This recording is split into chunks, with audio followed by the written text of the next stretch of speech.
Let me see what bro said about Blue Protocol. I played 40 hours of Blue Protocol this past weekend, deep Hold on. diving as much as I possibly could to learn everything about the game, so All I right. could provide you guys with a full review. Now, right out the gate, I do want to say that I did think that this was a good game and it had a lot of potential. However, there are a couple of major concerns I have about this game. So in this video, I'm going to be addressing those concerns. I'm also going to be addressing everything else. See, and here's his problem. You're not allowed to have concerns about a game that people are excited for. All right. I think that's the I think that's Buddy's first problem here. Okay.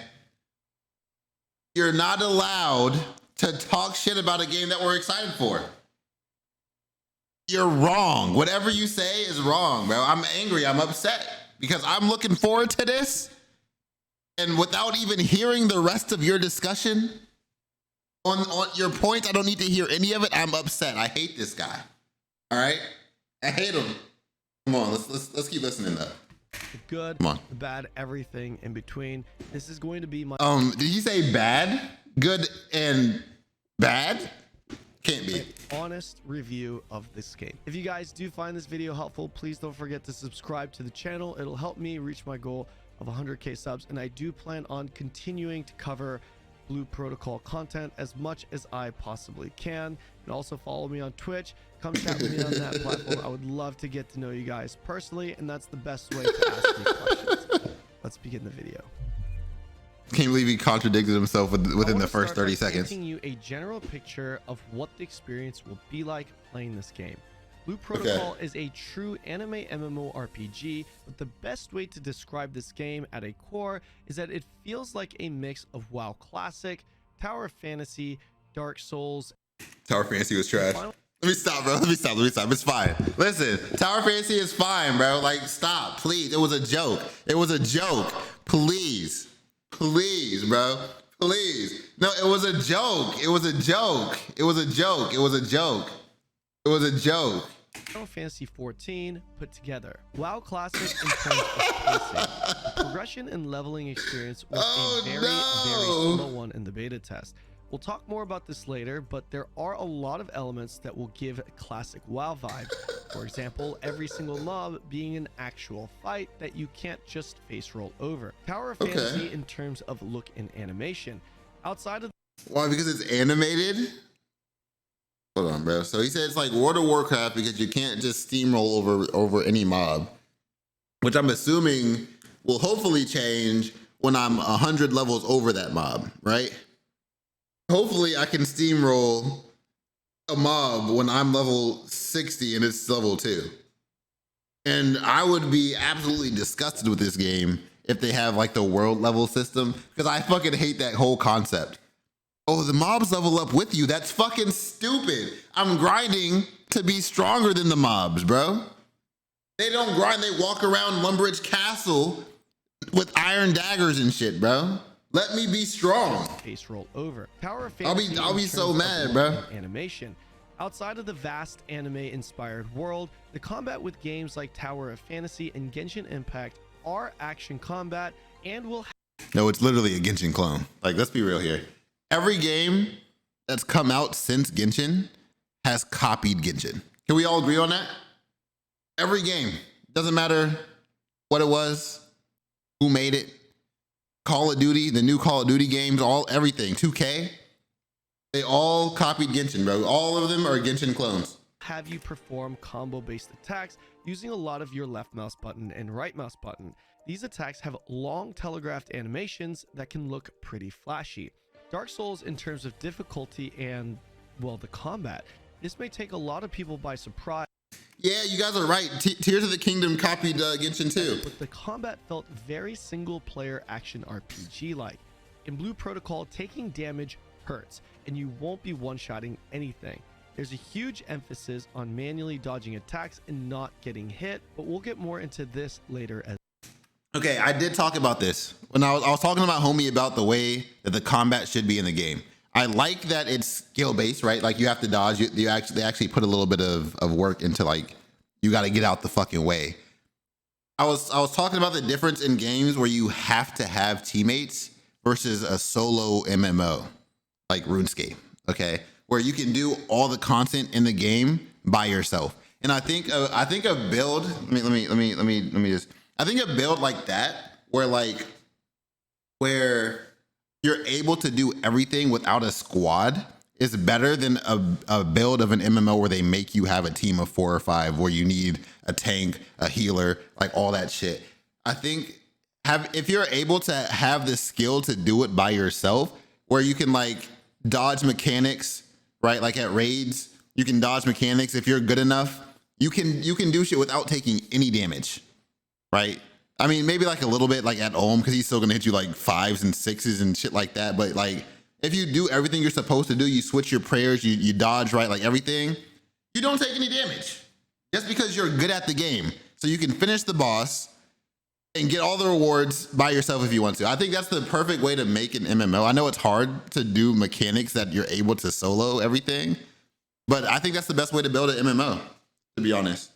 Because then the game will die out slower, in my opinion, because people will be putting their energy into getting shit done. Like me on day one, if I feel like I'm good enough, I can go do any dungeon I want to do. I don't have to wait on anybody. Like if I have a squad I'm playing with on day one, I don't have to wait on anybody. I just fucking go do it. And then I know they'd be like, "Oh, help me! I did it myself, bro. Fucking figure it out, bro." You know what I mean? I don't have to go back and help. But I don't know, man. Just get good, bro. Get good. Simple as that. Well, Final Fantasy 14 in terms of the social aspects, Japanese theme, and flavors. Fantasy 14. This is a thing I think Tower Fantasy fucked up on.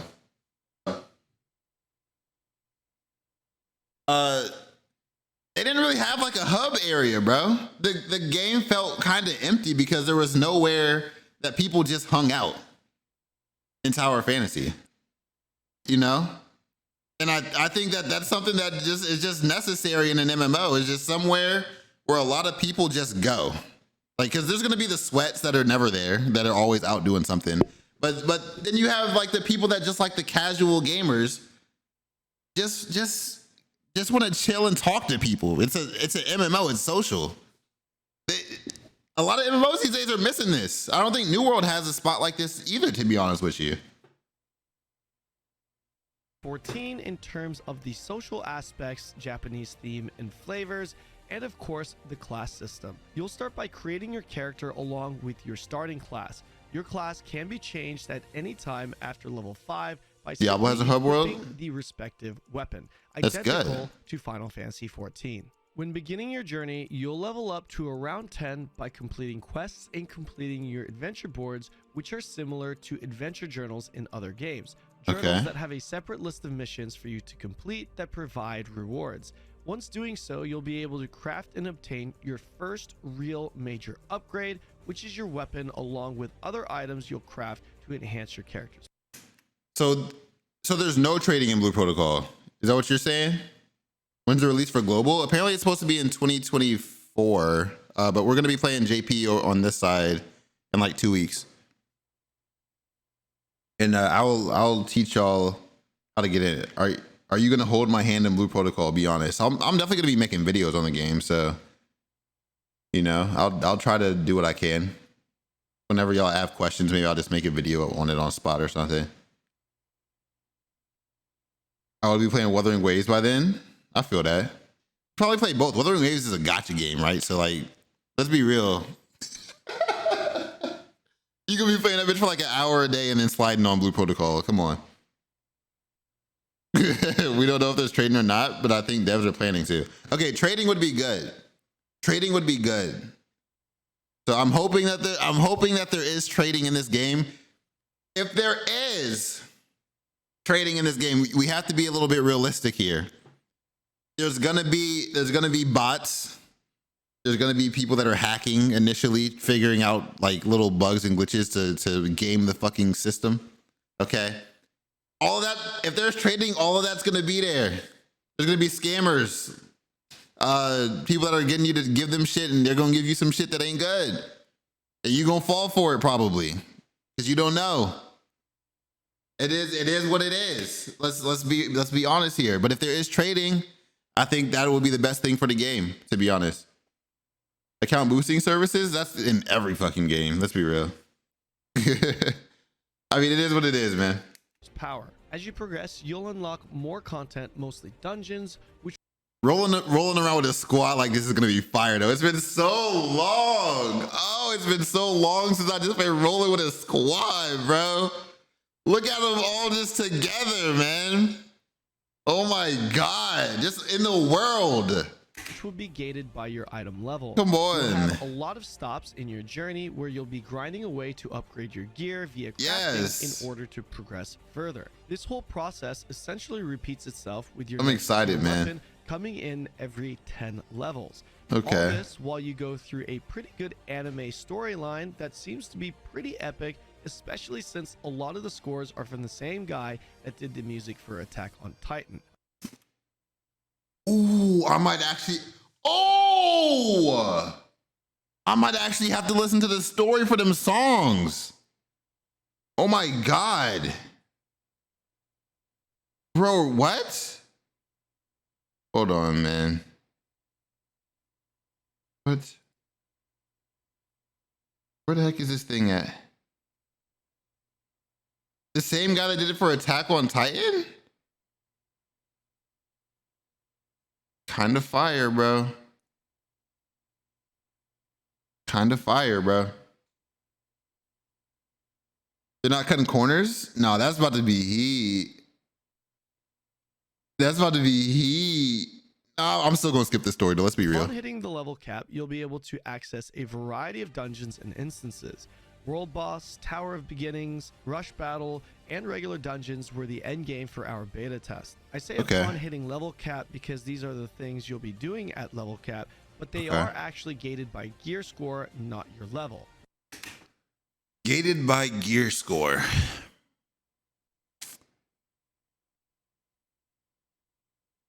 I have mixed feelings on that.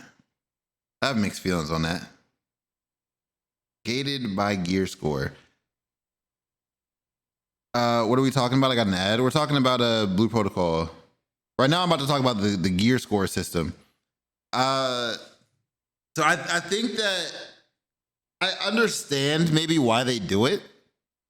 I'm speaking out loud, bro. I understand why they do it, right? Because it's like, if I've been playing the game for like 2 years, let's say the game's been out for a while, right?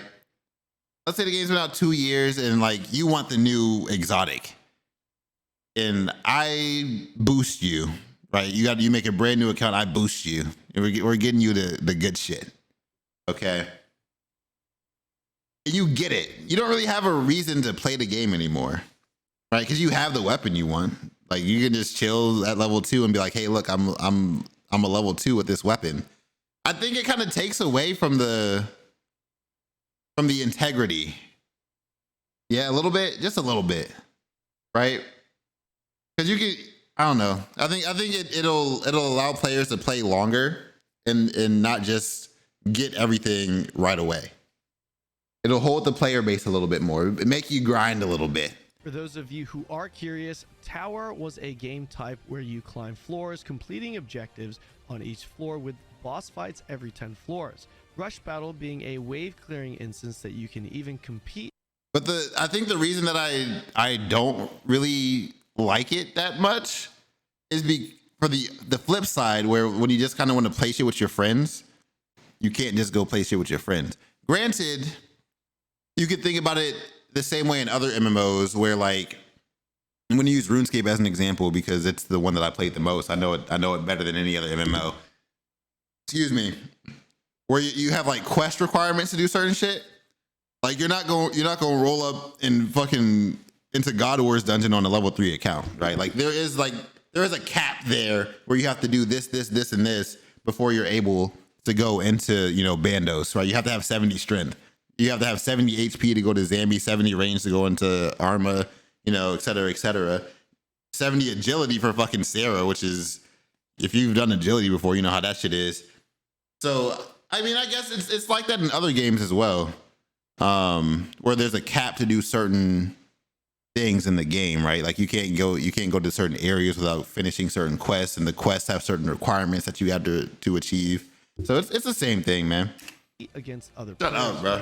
World boss being, well, just the world boss, only not in the open world, but in an actual instance. Overall, Blue Protocol is definitely not an easy game. I'd argue that it's actually quite difficult for the average gamer, and I'd suspect new players to die or get lost a lot. You feel a lot of the old school RPG elements with Blue Protocol. Good. Bro, the old school MMOs and RPGs are the best ones. All the new ones are fucking dog shit. Let's be honest.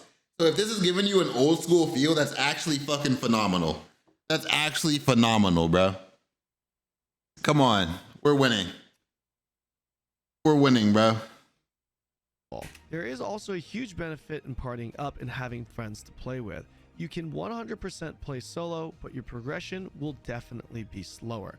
Generally speaking, this is the game in a nutshell. There are a lot of things that I want to share with you guys, so I'm going to be breaking them down into individual sections in the video, starting with the world. First and foremost, Blue Protocol is not an open world MMO. It certainly feels and looks like one, but it's not. Each area is separated by zones that you'll load in and out of. However, I mean, that's fine. I mean, even like, I feel like most bigger games are taking that route now just for, you know, ping purposes and shit like that. I think even if you look at RuneScape, right? RuneScape is an open world MMO, but it's not, because if you walk far enough, you get that black screen on your mini map and you're kind of loading into another area. If you know what I'm talking about, you know what I'm talking about, bro. So even then, it's kind of broken up into fucking zones, right?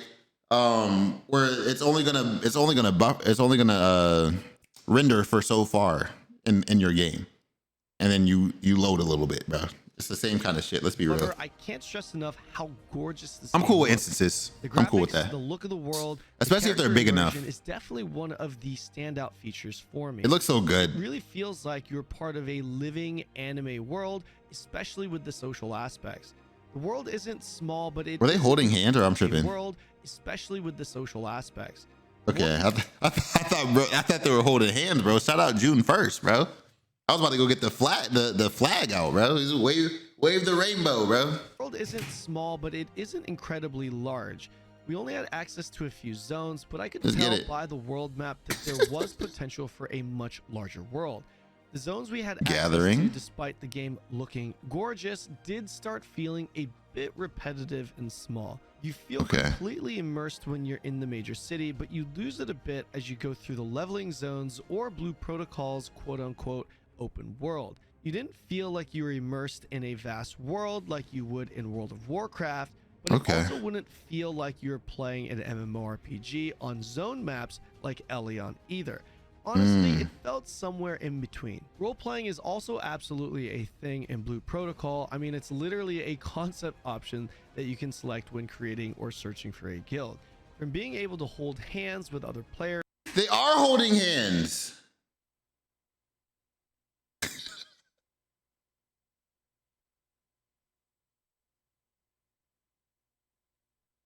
Get the rainbow going, y'all. Let's get the rainbow.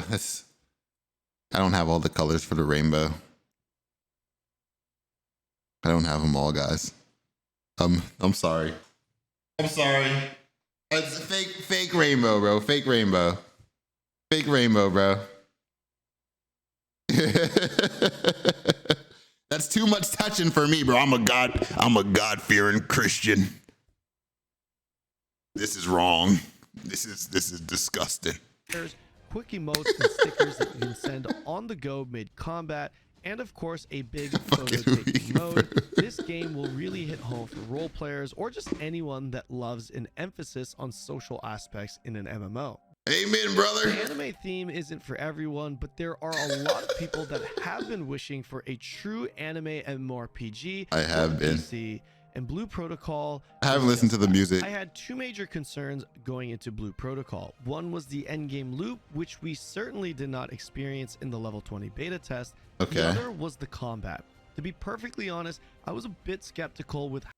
I hope the in-game loop is great. And here is my take on good in-game loops. Being able to continue making new bosses without devaluing the old ones, right? And what I mean by that, what I mean by that, and again, I'm going to use RuneScape as an example because I think they did a fucking fantastic job at this. Is let's hear. I'm getting there, bro. I'm getting there. Just hold on, man. Let me, RuneScape did a great job at this. So Bandos and Armadillo were like the best ranged and melee armors for like 10 fucking years in RuneScape. Okay. They released new armor, Torva and Masoris. Okay. You have to still use Armadillo and Bandos components, which means you still have to go kill Bandos. You have to go kill Armadillo still. And you have to dismantle the armor, which keeps the current armor in the game's value up still. Right? So even if you weren't trying to upgrade your armor to the new shit, there would still be a reason to go do the old bosses just for money and wealth, because you have to dismantle those pieces. So you're removing that extra wealth from the game, or that extra armor from the game, giving people a reason to continuously go and do these bosses.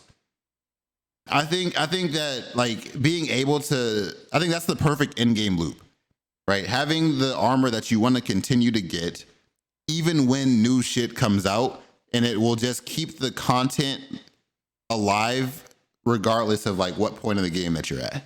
You'll be able to always do whatever the fuck you want, and it will always feel like it's worth your time. Right? I think that's a great way. Market sinks are essential. I agree. Again, I'm not sure if there's trading in the game or not, but if there is, market sinks are essential. Yeah.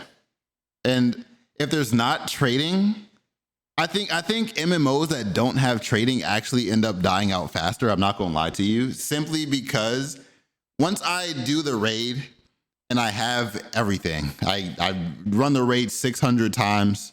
I've gotten all the gear that I want. Now what? Why do I keep playing the game? I can't make money.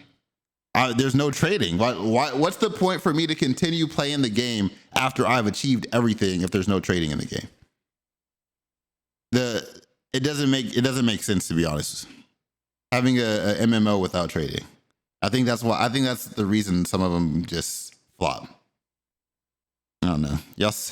How the combat looked, especially having a big background in Lost Ark and Black Desert Online. After playing this game extensively, I was pleasantly surprised as to how good the combat actually was. The more I experienced it, I don't know, I didn't make it that far in Lost Ark. The more it grew on me. The reason for this was definitely because of the Dark Souls-like challenge. Rather than being just a regular action combat spam fest, Blue Protocol places a large emphasis on being able to identify enemy attacks and dodging them. I like that. This completely changed the dynamic of combat because fights became very challenging.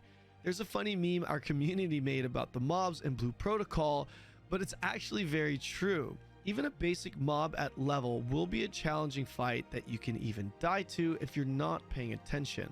You cannot mindlessly spam your attacks. Bro, getting smoked by mobs? Animation logs, and you can't afford to take damage. Skill issue. One blow can take up to a quarter of your health. That's insane. That is actually, okay, listen. That's actually kind of insane for just like a regular mob. No, let's be real. A quarter of your HP from a regular mob? Like, imagine you spawn in for the first fucking time ever into the game and you get hit. You have 10 HP and you just get hit a fucking 4, bro. You just like, boom. The fucking mugger rolls up on you. Give me your money, mate. It's over for. A lot of stamina, which allows you to. AFK bots gonna have to step their game up. That's true. It'll make botting harder, I guess. That is one way to combat botting, I guess. He did say it was kind of like Dark Souls. He did say that. You're right. I guess that makes sense. Let's hope they're trading in this game. Yeah. I hope so. To pretty much dodge roll iframe at will, and the combat in Blue Protocol revolves around this feature and places a very high emphasis on it. You also have to pay attention to the attacks each mob has, since they are all unique to each individual mob. Some will run away and cast magic on you, some will literally backstep dodge your attacks, some will have different wind-up times to their attacks, baiting you into dodge rolling early and smashing you after I hate mobs like that, bro. Mobs But it'll be fun though. Multiple at a time. It'll be fun. Outside of the graphics and the look of the game, I'm not sure what class I'm going for yet. We'll probably watch more for each class like after this. Biggest W was definitely the combat for me. Classes in Blue Protocol are definitely unique. It's pretty clear they're trying to mix interesting combinations with their classes by having a gunhammer class or a ranged bow healer. Each class the bow does look fire. Feel different to one another. I think the bow will be better for solo since it's healing, right? Like you can heal yourself.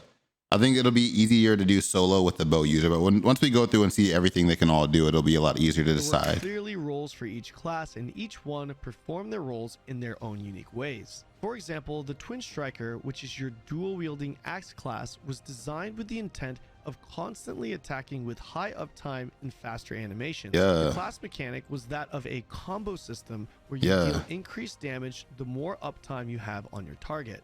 Okay. Then you have the mage class where you have literally zero cooldowns, and your class mechanic revolves around you manually regenerating your mana, which is what you burn using your skills. My only gripe with the classes is that they need more variety. I believe the classes at the moment aren't enough to scratch the itch for other players who may not be interested in playing a typical mage or may not be interested in the unique hybrid bow healer class. This is something that will obviously be guaranteed to get better, as I'm not expecting BP to only have 5 classes forever, but I do wish they had more options with classes available to inspire people to play. And speaking of the class system, like I don't mind it now as much as I used to. I think Final Fantasy 14 was the first game that I played with classes, and it's the first game that I quit because of classes. Because I chose like a knight or something, or a warrior, whatever the fuck it's called, because I thought I was gonna be doing damage. And it was, look, this is gonna be a funny story. I had never played a game with classes before. So we started dungeon, and everybody's just standing at the entrance. And I'm kind of like, are we gonna do this? And they're like, you're the tank, you have to go first. And I was like, what? I'm like, what? Bro, I'm a tank? I had no fucking idea.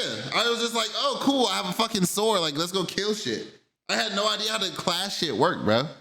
I had no clue how the class shit worked. Literally. Because, again, in RuneScape, going back to that shit again, because it's the one I know, you can be everything. You just change your armor and you're a mage. You change your armor, you're a range. You change your armor, you're melee. And you can do all of it within fucking 2 ticks, which is like 1.2 seconds, bro. You can be whatever the fuck you want.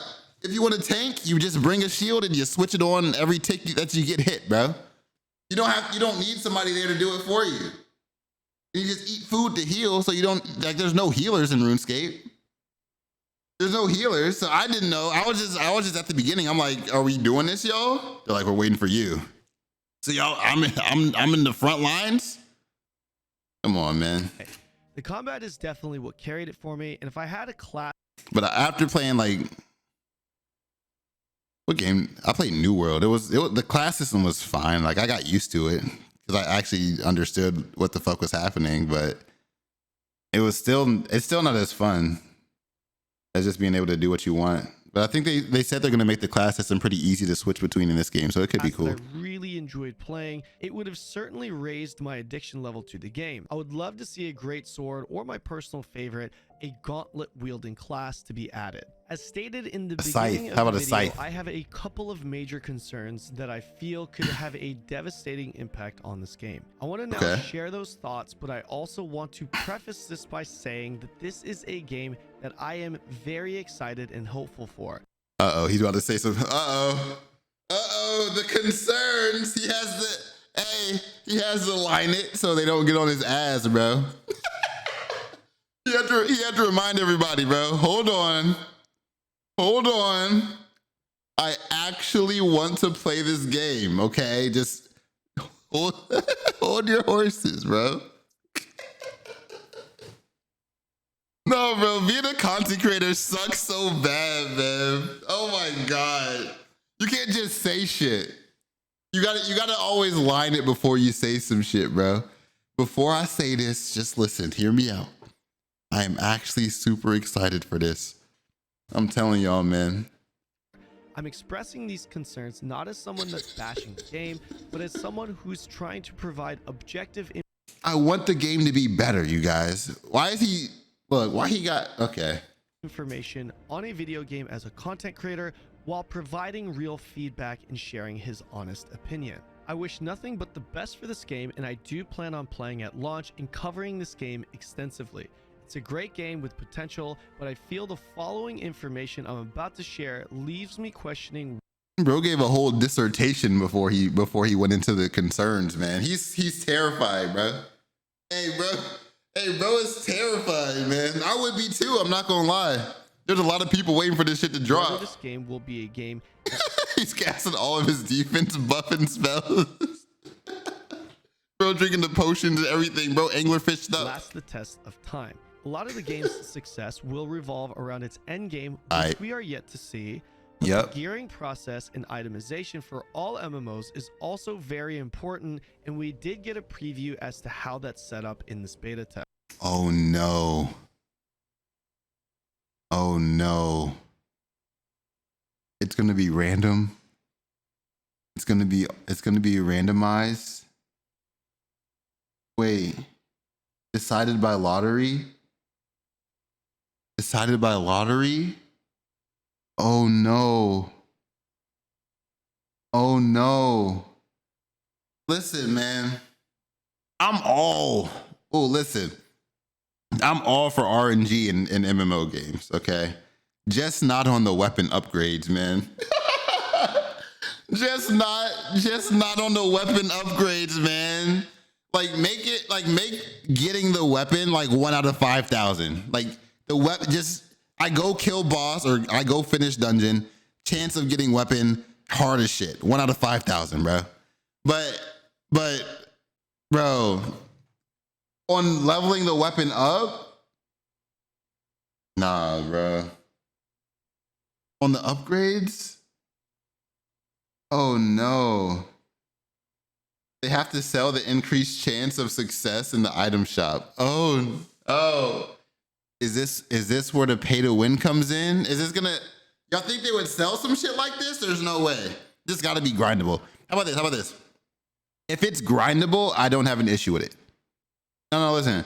If it's grindable, like I'm not gonna have an issue with it, but if they sell it, it's gonna be a problem, bro. It's gonna be a problem, bro, if they're selling this. But if it's like, oh, you do the dungeon over and over again, you keep getting the weapon over and over again, you use the weapon, upgrade the weapon, have a chance, whatever. That would be like a reason, I guess, to keep doing the dungeon over and over again, even if you have like, I guess, the max gear or whatever. You could have different builds on your weapon, maybe for different bosses that you want to do or some shit. Don't know. But they better not sell it, bro. That's all I'm saying. They better not sell it.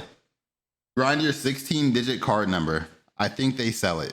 They better not, bro. The first thing to understand is that the overall pace of the game is just very slow. The leveling is slow, the upgrades are slow and small. That's fine. Killing a single mob. I got 99 rune crafting. I maxed the RuneScape account, bro.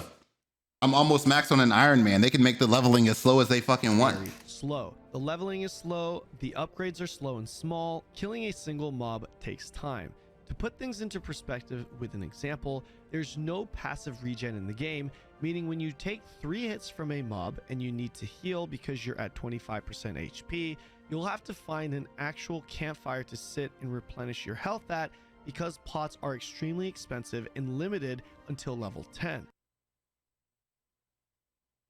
So I'm gonna use the bow. Like why would I use Bro, why would I use anything else if there's no fucking passive regen?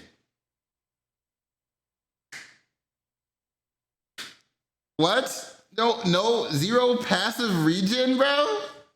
Why would you use any, or at least have somebody on your squad with a bow? I think, here's meta squad, bro. 2 bow users, so you always got healing. Nobody should ever die if you got two bow users on your squad, bro. Maybe a mage? Then a motherfucker with the 2 axes, maybe two axe users, a mage, and 2 bow users. I don't know. Holy shit. Bro, they need passive healing. If you're not in combat, let me fucking heal. Let my HP go up. I'm not fighting. Force community interaction. You're waiting for your HP to come back so you can fight. Same here. What you guys doing? You guys enjoying the new game? What y'all think about the HP regen system? Bro, this is just all classes have same skills that heal. Really? Oh shit, we get into that. What's good, Blood Flush? But yeah, bro, it's like the when you used to rest in RuneScape, bro, how they added all the fires and shit around with the musicians and shit. How's that energy looking, bro? Triple energy recharge over here on this side, bro. Just give me a sec. Oh, all right, guys, I got full HP. You know what I mean? I'm out of here. Bye. Of course, this also depends on your class, but in the early game at least, it does slow down progression a bit. You don't have any items that you can consume like food and WoW that will replenish this health either. You also have to be very careful with what you're spending your gold on. So what's the point of fucking fishing then, right? What upgrades you're actually... On God, here it is. If there's trading in the game, this is where the alt shit comes into play, right? You'll always have fucking food if you got an alt, bro.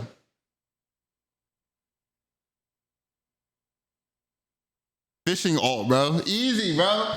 Easy. Actually messing these things up may not necessarily ruin your character forever, but it can and will set you back hours. If you're thinking, well, that's only until level 10, know that it currently takes 4 to 10 hours just to hit level 10. I should say, however, after finishing the main story quest line, every quest suddenly gave 10x the experience, allowing the journey to level 20 to be significantly faster. I'm not sure if this was by design or deliberately juiced for the sake of the beta test after probably for the beta. But I'm inclined to believe probably for the beta. Just juiced for the beta test. Yeah. I heard the original alpha test in December was very fast in terms of progression, but the latest version of the game showcases an extremely slow one.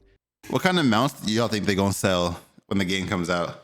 Because you know, like the pre-order, like the day one pre-orders and shit, they selling them mounts. Let's be real. They selling them mounts, bro. They're gonna have like a fire dragon or some shit that you can buy on day one that glides. In fact, it's probably the slowest MMO I've ever played, including classic WoW. However, slow doesn't necessarily mean bad. There's the slowest, huh? Okay, we'll see about that. The reason why classic WoW is one of the all-time. Bro's never done agility or rune crafting. You can tell. Great. The concern for me is more so the substance in that slow journey. In Blue Protocol, you have your main campaign quest, your side quests, your adventure boards, and dungeons. When you progress through your main campaign, you will hit walls with your gear. Seems like the devs are actually testing rates with the beta, so these couple of concerns are kind of mid. Yeah, I heard that they're making a lot of changes from the network test, so we'll have to look into like all the changes that they're making before the game comes out, and then obviously like while we're playing the JP version, see how they actually implemented a lot of those changes. So yeah, we'll see how they do. Your score, forcing you to focus on your adventure boards.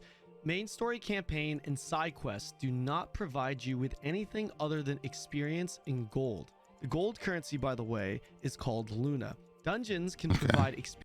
I love Luna. She's fucking fire, by the way. Great character. Experience, gold, weapon mats, and something called plugins, which we'll talk about in a bit. You got RuneLite? Dungeons, to be perfectly honest, I would say my experience with what was available was just mediocre. The dungeon experience wasn't bad, but it got pretty stale and started to feel a little bit spammy relatively quick. I will say though, you shouldn't look too much into this because these are just level 10 to level 20 instances. Next, we have the adventure board, which is essentially an adventurer's journal with a series of missions that you'll complete for rewards, specifically gear recipes and crafting mats. This is your main form of progression in regards to your actual character power. Completing these boards will unlock new gear recipes along with some mats to craft them. They also sometimes provide passive bonuses that increase the amount of rare jobs you get from specific mobs. I think that's cool. Pretty significant considering what I'm about to tell you, so keep this on the back of your mind. All gear is crafted via an NPC in Blue Protocol.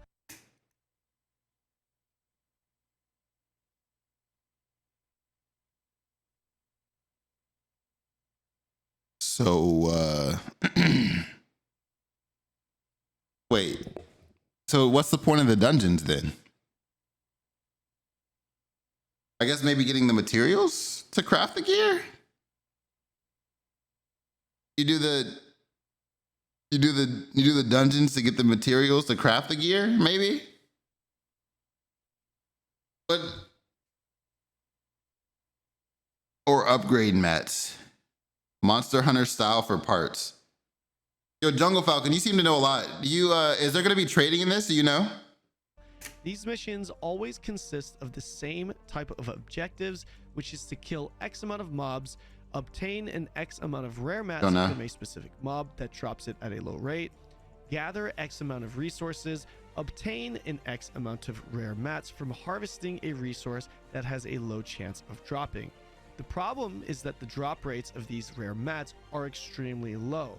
I don't think that's a problem. I think the only reason it would be a problem is, again, if those like little resource nodes that just kind of look like they're randomly placed around the map are hard to find. But I love low chances of getting shit. I wish it was the weapons or armor from a boss. I wish it was a weapons or armor from a boss. But I guess we can just go fucking find them on nodes and shit. What's the point of doing dungeons then? If I can just go to the nodes and find shit. I don't know, man. It took me over an hour just to go from 4 out of 9 to 5 out of 9 in the quest tracker. That's insane. To the point where I was thankful if the mission objective was to kill 60 mobs and not collect 5 rare drops. If I had to guess, I would place the drop rate around maybe 1 to 3% tops before any loot rate buff based off of my own experience and feel. You know it's bad when... What's 1%? 1 out of 100, bro? That's rookie. That's rookie numbers, dog. I just got a Dragon Warhammer from a Lizardman Shaman. It took me 5,616 kills, bro. It took me 5,616 kills. You know how many prayer potions I had to use? You know how many darts I went through? I had to go smith more, bro. It was like a 30, 40 hour grind. You know what 1 out of 5,000 is in a percentage? Hold on, bro. I'm getting the calculator out because I don't know either, bro. I don't know either. That's carry the decimal over. That's 0.02% to get that shit. You know what I mean? Come on, man. When your Twitch chat begins to question whether something is bugged or if you're even farming the right mob. So if we were to streamline this, you're doing your campaign and side quests for the purpose of Luna and experience. While doing this, you also need to upgrade your character's power, which is the point of the game. This is done via the adventure board because the game doesn't give you any gear or power via drops or quest line. Which is stupid. That's so dumb. On top of this, the dungeons will also contribute to your mat farm specifically for your weapon. All of the gear in Blue Protocol is crafted, and in order to craft those upgrades, you'll complete the missions from the adventure board, which will take you hours to complete. I'm not gonna lie to y'all, the way that it's sounding right now, there's not gonna be trading. I'm gonna give it a bug. Like the way that he's explaining how the systems work with like getting gear and like shit like that, there's not gonna be trading in this game. I can probably tell y'all that straight up right now. The way that this system is set up is like fuck trading. Figure it out. Right? Because otherwise you would have to get a lot of gold. With the amount of time it takes to upgrade these weapons and shit, you would have to have so much Luna or gold, whatever you want to call it, for somebody to actually want to sell you their shit. Right? And then it kind of takes away, like, again, like I was saying before, with the reason they probably level capped a lot of stuff, is if me, as a brand new player comes up, I have 100 Luna, and you trade me, you know, let's say you got a duplicate weapon or some shit, and you're strong as fuck. You know, like, I don't play my archer anymore. Here's my bow. You can't just do that. You know what I mean? Like, there's a 95% chance that this doesn't have trading, and if it does, it's gonna be small stuff. Like the fucking fish that you get are like not really rare material, right? It could be like maybe you can trade materials, but I highly doubt with the way that this game is sounding that there's going to be trading. Removing trading is a quick and easy way to. Yeah, I understand that, but at the same time, like I feel like I like an economy in these games, man. There just needs to be an economy, but it is hard to maintain an economy in gacha game, or not gacha games, in MMOs. It's hard to maintain that. There's so many things that you gotta look at. And the upgrades you do get outside of your weapon will boost your gear score, but you won't really feel significantly stronger considering the small amount of stats those upgrades provide. That's insane. Keep in mind, we're not just talking about mid to late game here. We're talking about levels 1 through 10 as well. The single biggest issue to this progression path is not actually the amount of time it takes you to level up. And again, it sounds like with this progression system, I know we talked about this earlier a little bit. It sounds like with this progression system, they're kind of trying to force you to play with people, giving you like little upgrades here and there, making it so you don't do that much more damage. It makes you want to play with other people to progress faster, which is a good thing, but also in a way it's not, because again, I think that it makes for more of a challenge. I mean, I guess it's you can still do it yourself. It'll just take longer. So maybe it's not an issue. Fuck it. It's the No issue. tasks that you have to Whatever. complete to upgrade your gear. No Another issue. problem is that the adventure board doesn't even always provide you with all the mats needed to Just a craft little. your It'll just be a little annoying for people that kind of want to go through solo, but it's doable. What's good, Cryptic? piece, meaning I had to continue farming the mob anyway, and the board was only providing me with a few mats to contribute to my craft. So let's say Yeah. you've now just killed 300 mobs to craft your piece. You see your gear score go up a little bit higher. Yeah. Your next mission is to do exactly what you just did again, then again, then again. That's an MMO, bro. Like that's what you do. I mean, like it's an MMO. I don't know what you expect. You do shit over and over again, bro. You do it again and again and again and again and again. You know what I mean? And again. That's an MMO, bro. Hey, man. Once you finish your campaign, you'll continue the same loop that I just explained all the way to endgame in order to further boost your gear score. After getting my first significant upgrade at level 10, knowing that my next significant upgrade... Doesn't he play Korean MMO? So I see his perspective. I don't think I've ever played a Korean MMO, so I don't know. They aren't used to a real MMO. What's the build on Korean MMOs? would be at level 20, and I'd be repeating the whole process of what I just did again. The thought of this was honestly a bit daunting for me. Japanese players that could read the game with no problem and were progressing hard were between levels 10 to 15 after 8 hours or so. The root of the problem here could be traced back to the rare mats that you have to farm. In my opinion, they 100% need to increase this drop rate significantly. I disagree. I think they should make it harder. As a matter of fact, that's what I think. I think that they should double the drop rate.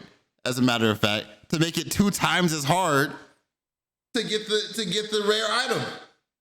1%, 1 to 3%. They're giving it to you at that point, bro. 1 to 3%. Here you go. You know what I mean? What are we talking about, bro?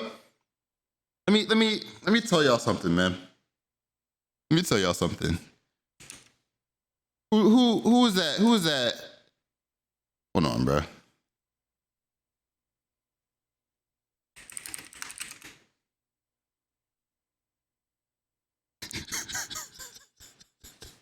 Y'all ever tried to get a gout tuber, bro?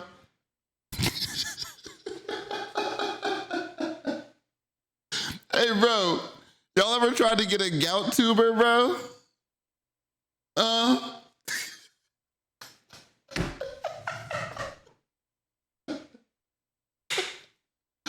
No, bro. No, bro. Y'all see these thumbnails? Let me tell y'all something, man. Let me tell y'all something. These little 1% grinds. Come on, man. Adventure board because the game doesn't give you any gear or power via drops or quest line. On top of this, the dungeons will also contribute to your mat farm specifically for your weapon. All of the gear in Blue Protocol is crafted, and in order to craft those upgrades, you'll complete the missions from the adventure board, which will take you hours to complete. And the upgrades you do get outside of your weapon will boost your gear score, but you won't really feel significantly stronger. Did I go backwards? Small upgrade would be at level 20, and I'd be repeating the whole process of what I just did again. The thought of this was honestly a bit daunting for me. Japanese players that could read the game with no problem and were progressing hard were between levels 10 to 15 after 8 hours or so. The root of the problem here could be traced back to the rare mats that you have to farm. In my opinion, they 100% need to increase this drop rate significantly. Keep in mind the experience that I had where it took an hour to get a single mat drop was actually with a loot rate buff they provided for us. Despite me referring to gear on a few occasions in this video, in reality, there is only one piece of gear in the game: your weapon. There's no armor, so no trading in this game. So no trading. Period.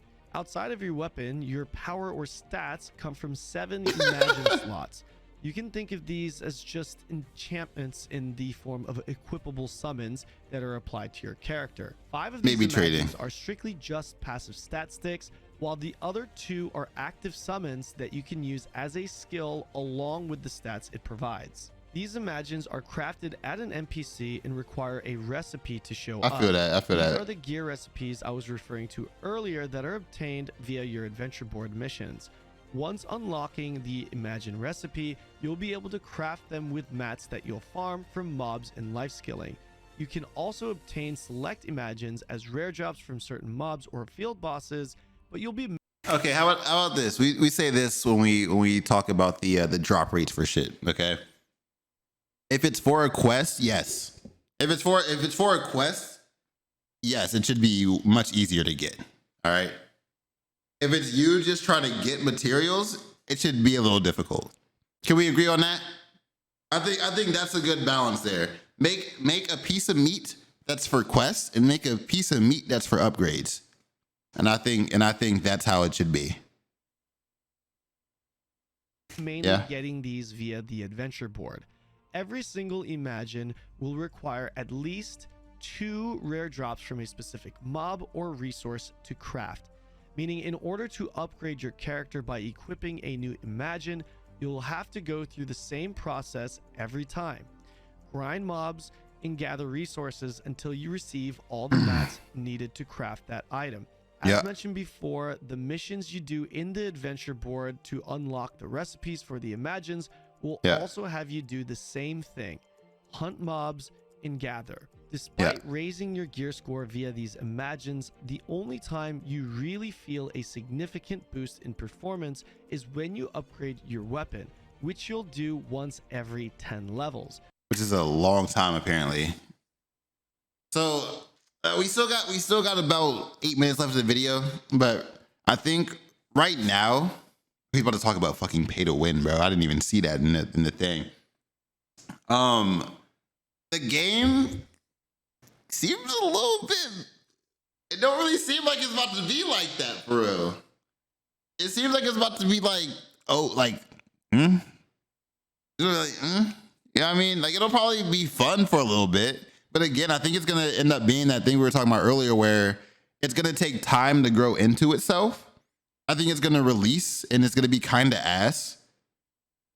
Right? Like it's gonna, like the game's gonna come out and we're gonna play it and we're gonna have fun for like the first few hours and we're gonna be like, wow, this game kind of sucks a little bit.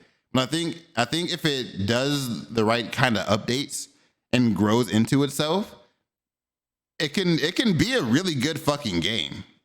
This could be a really good game. It has a lot of potential, but I think starting out is gonna be a little bit like, we definitely gonna play it. I'm still excited to play it. I'm still excited to play this shit. Considering this game is paced extremely slow, you will not see those upgrades for a long time. The weapons are obtained in the same fashion as your Imagines, but they do come with some additional... They have a massive roadmap plan. I'll have to take a look at it. When's it coming out? It comes out in JP in like 2 weeks, and it comes out globally in like a year. Additional upgrade options. The itemization here I'm about to explain is my other main concern with Blue Protocol. you can apply what's called a plugin on your weapon for additional effects or stats. You can look at these as just gems applied to your weapon. These plugins can be slotted in accordance to how many sockets you have on your weapon. Socket just to like me. gems. The plugins can also roll from a 1-star to 5-star. More 5-star RNG. being the strongest. The sockets you have on your weapon is also an RNG roll when crafting your weapon. Yeah. And you can have anywhere from 1 to 4 sockets. Damn, so you gotta like keep crafting the same weapon over and over again to try to get like a banging. Damn. When crafting a weapon, if you roll a great success, you'll have 2 to 4 sockets on that item. At the current endgame during the beta test, you'll continue to recraft your weapons in hopes that the next one will have the max sockets. When it comes to the plugins themselves, you can remove them, but you'll lose that plugin. You can purchase a cash up item though that will allow you to remove the plugin and still keep it. The other thing that is monetized will be the great success rate. Wait, that's gonna be monetized? Hold on, no. Did he say that we have to buy plugins or what? RNG roll when all Wait. other main concern. The itemization here I'm about to explain is my other main concern with Blue Protocol. You can apply what's called a plugin. He didn't say it was pay to win. Anywhere from you'll continue to recraft your weapons in hopes that the next one Maybe will I'm have tripping. max sockets. When it comes to the plugins themselves, you can remove them, but you'll lose that plugin. You can purchase a cash up item though that will allow you A cash up item. You can purchase a cash up item. That's what he said, bro. You can purchase a cash up item. You'll lose that plugin. You can purchase a cash up item though that will allow you to remove the plugin and still keep it. The other thing that is To keep your plugins. So you pay to keep your plugins. I'm mixed. I mean that doesn't sound like the worst thing ever. I mean you already have to get the RNG to get it. But then you just pay to keep it after you get it. I don't think that's the worst thing ever. monetized will be the great success rate of your weapon. A great success, as I mentioned, will provide you with more sockets and a better affix attached. You'll be able to purchase an item that will allow you to increase the great success rate of your craft, bettering your odds for obtaining a more juiced weapon. Oh no. You have to pay for great success chances too? Oh brother. And we're not done yet because there are also socket increase tickets, but we did not have access to that. So if you roll your weapon and it only gets 1 socket, you can just go buy 3 more. Just like fuck it. Fuck it. I don't feel like rolling again. Let me just get 4 sockets on my weapon. Listen, bro. Listen. Do I agree with monetization in MMOs like this, where it's like pay to progress? No, I don't agree with it. Am I going to do it? Yes, I'm going to do it. Okay. I think it's the dumbest shit in the fucking world to be able to pay to progress. I think it's so fucking stupid. But I'm gonna do it, bro. Why wouldn't I? It's in the game. It's so dumb though. It's so dumb. It's being speculated whether or not these will be obtainable in-game or via the cash shop as well. And while we're on the topic of monetization, the other feature that was in the game was the double loot from dungeons. The double loot. You'll be able to purchase tickets in the cash shop that will allow you double the rewards for your dungeons. You do not get double the plugins. It's also being speculated how and if we can get these tickets in-game. As far as the pay-to-win mechanics in Blue Protocol go, I personally don't really care about having this in the game. I think it's stupid. I'm not gonna lie to y'all. I think pay to progress, I don't think it should be in MMOs. Again, for the same reason I was talking about earlier, I think it devalues people that really just put time into the shit. I think it just devalues it. I mean, I get it. People are grown these days. They got jobs and shit. If they want to pay, they can, code, whatever. I'm going to. But I wish it wasn't in the game. But let's call it what it is. This is definitely a pay for power, pay to progress mechanic. It is. It's stupid. Stir up the debate of what the definition of pay to win means again, But you'd be ignorant if you don't believe that this will be considered pay to win amongst many people, regardless of how you may view it. Personally, I think it's moderate and tolerable at the moment. For me, the actual process of gearing up, upgrading. I would rather have a monthly, what's it called? I'd rather just pay $10 every month, bro, to be honest with you. On top of that, Your gear is honestly just a bit lackluster. Regardless of the cash shop elements, in order to upgrade and or craft your gear, oh, I'm gonna pay. you'll have to continue to farm mobs and harvest the materials. And while you can absolutely argue that that's the same principle for other MMOs, my opinion is that Blue Protocol's iteration of it is just a little bit boring. There's no way around this process either, because you have to have those specific mats for each piece of gear, and there's absolutely no trading or auction house in the game. There it is. You heard that? Each piece of gear, and there's absolutely no trading or auction house in the game. There it is. No trading or auction house in the game. Like I said, I could hear the way he was talking about it, that it was going to be a thing, right? Just the way that you progress in the game screams no trading. Screams it, bro, from the heavens. There isn't even a sell feature in the game. You literally cannot. Not even a sell. You can't even sell shit to NPCs? You can't even sell shit to NPCs, bro? What do I do with all the extra shit? What? Even sell something to an NPC. What? Nah, bro. Nah, bro.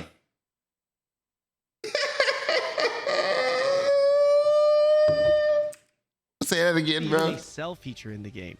You literally cannot even sell something to an NPC.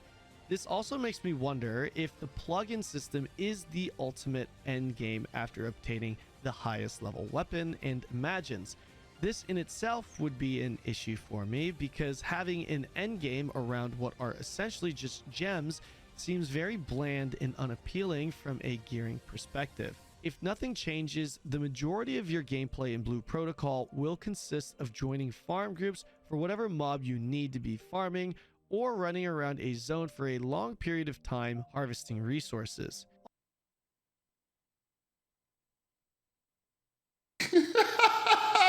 I gotta read some of these dev notes, y'all.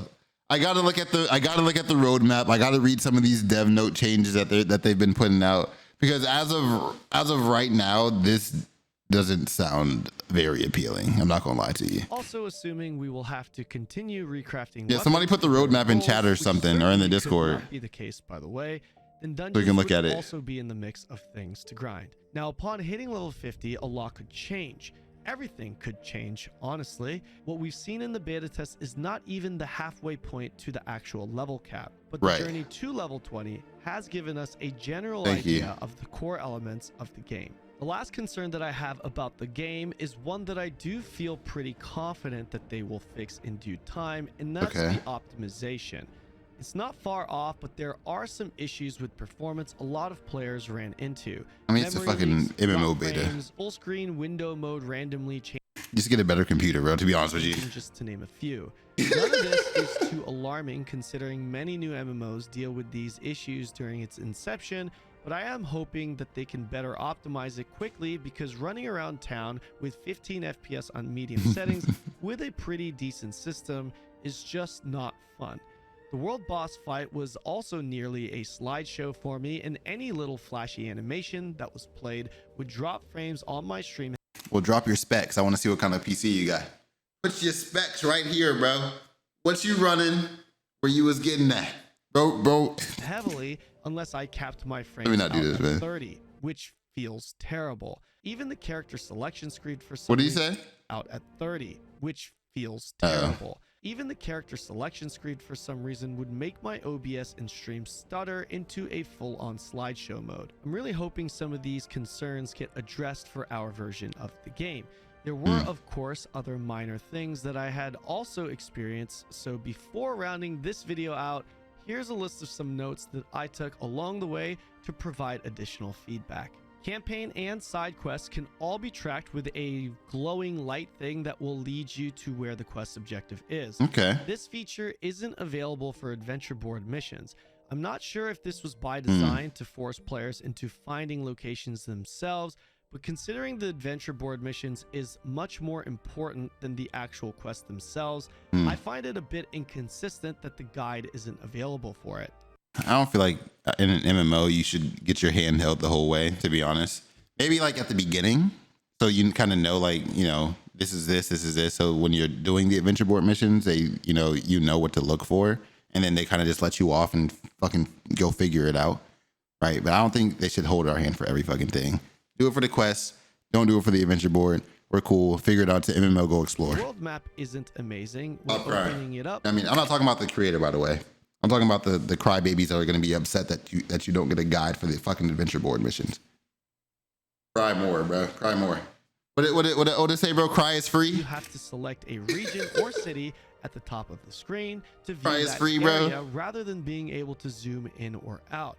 This makes it a bit confusing for new players not accustomed to the world, and will cause some confusion because they may not actually know where they are or where they need to go. You cannot track the location of a party member in the world map, only by minimap similar to adventure board missions. This makes no sense. They should 100% allow you to see the location of your party members on the map. Multi-day buffs that are consumed aren't anywhere to be seen. Buffs you get in-game are only visible, but you aren't able to see the duration since you have no way to use your mouse. Okay, that is kind of crazy. I think if you have buffs, you should be able to see the buffs. I'm sure they're going to change that, though. I'm sure that's probably on the dev list. Which brings me to the next one. Not being able to pull up the mouse cursor to navigate your main HUD feels a bit frustrating at first for an action MMO. Yeah. Main story campaign cutscenes and dialogue are completely skippable. Nice. But I love skip buttons. side quests are not. Side quest dialogue you can only fast forward for whatever reason. And finally, with no passive health regen and very punishing mob damage, I feel to help brand new players in the first few levels, provide them with extra pots to help ease them into the game. Or just add passive healing, bro. If you're not in combat, let your HP go up. Even if it's like, I don't know, just throwing out these numbers. I don't know why. Maybe 1 HP per minute. Listen, I don't know how much HP you have in this game. Maybe like, I don't know, 10% of your maximum HP per minute. I don't know. I don't know where that came from.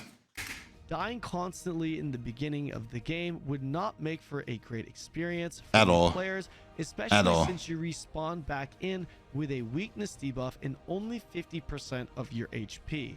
Expecting new players to find a campfire to regain. When you die, you spawn in weaker and still not full HP? You're weaker and you're still not full HP?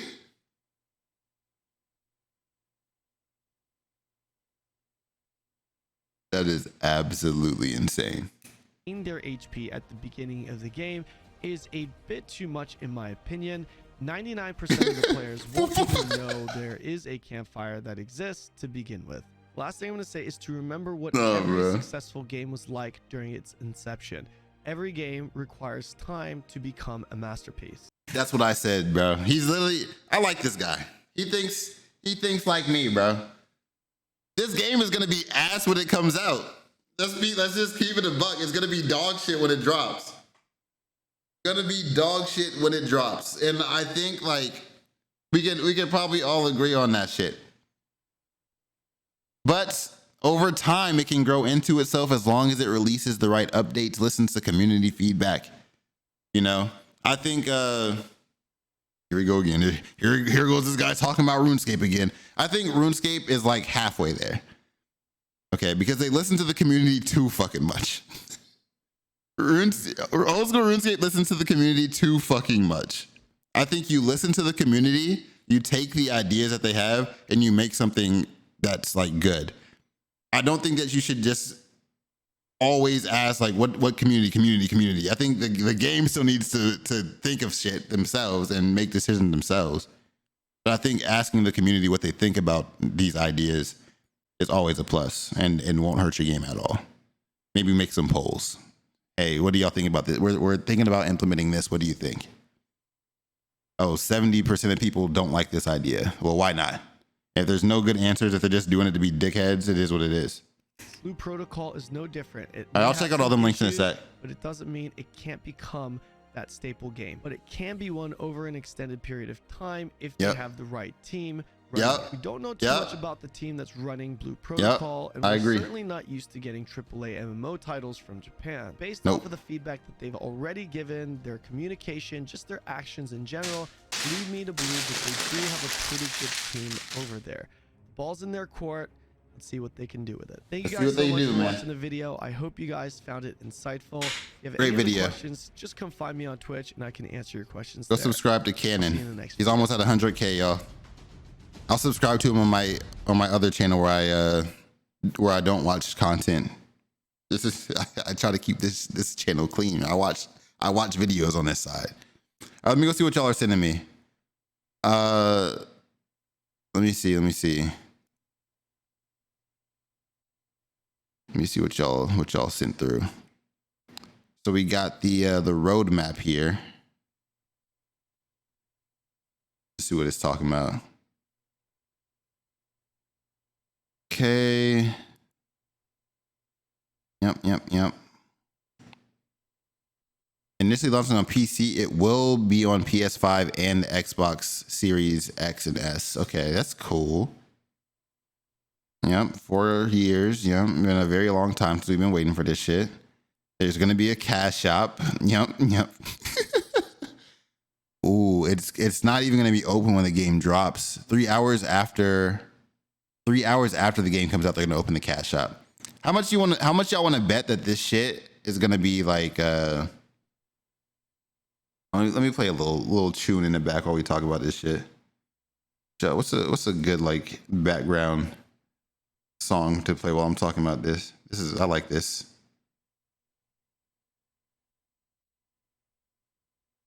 All right, so. They're not even gonna open the cash shop, but I bet you there's gonna be a problem and it's probably gonna be open. Level cap and launch content. There's gonna be 3 chapters of the campaign. Level cap of 50 on release. Okay. Should be cool. With the different classes. Players can expect to encounter all the content that was available during the network test. Okay. And more. There's going to be 3 pre-registration campaigns, which will give us die boxes. That'll be nice. Twitter retweet goal. If the designated tweet reaches 10,000 retweets, every player logging in the game will receive a battle echo. At level 10, it hurls bottles at enemies, supporting attacks with suns. That'd be pretty cool. Is that like something I can use all the time forever? Or is that something that runs out? I'll get like 10 of them. Is AGS publishing this in the West?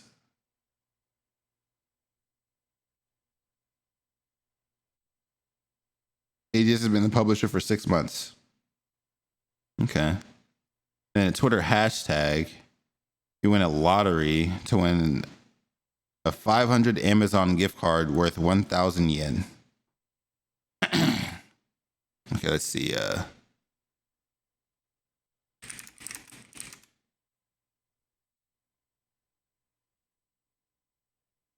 I see, sir. I see.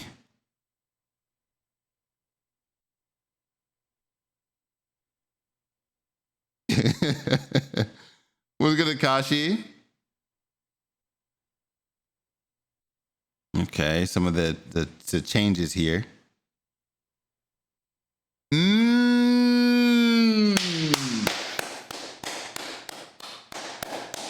Okay, so they will have HP regen. Does it show how much though? Does it show how much?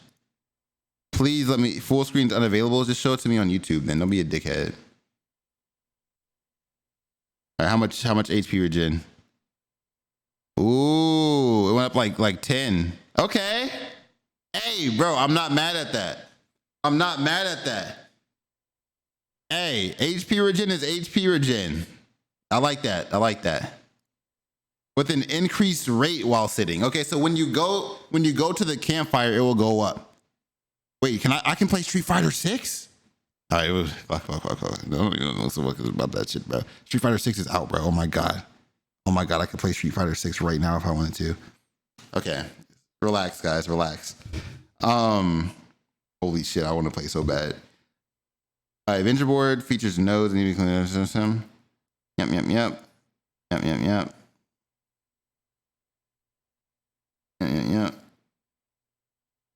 I can't wait for Blue Protocol either, man. We're just doing some shit about it. We're just looking at it right now. Regarding rebalancing, players will notice a significant decrease in cooldown time. That's good. I mean, I don't know what they were before, but I'm sure I like doing stuff faster.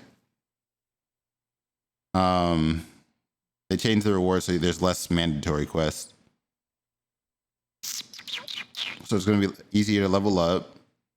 The drawback of it drawing a substantial amount of aggro. Okay, Twin Strikers and Spell Reavers have received significant damage boosts. I'm assuming the Spell Reavers is the magic. Excuse me. Okay, increased drop rates and other adjustments. So they did increase the drop rates. Okay, so then there should be another update. Okay. Every 4 months, a new chapter will be released. Content includes new minigames. Okay, and potentially new classes. Mission is games, instances, or variations. Okay, here it is. So we got what? July, new mission. What does free exploration mean? They didn't really break that down. New mission, new minigame or class. So we'll get a new minigame or class in August and then in December, right before Christmas. There's going to be season passes, it looks like, that'll last about 2 months a piece. It's just going to be coming out on PC initially, but they did say they're going to be releasing it on PlayStation 5 and Xbox.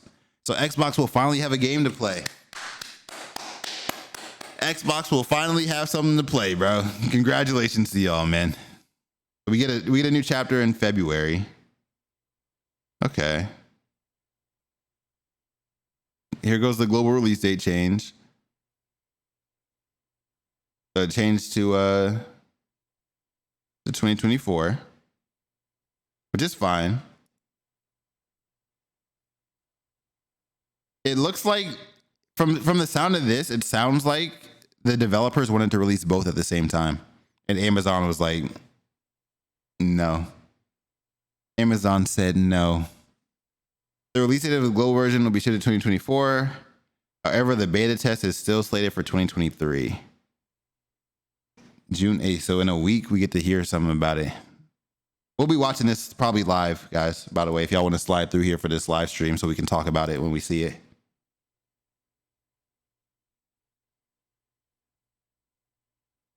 All right. Japanese version on June 14th. We'll be playing that, and we'll see how their changes look. Twitch.tv/holiest, bro. You know what I mean? Come through.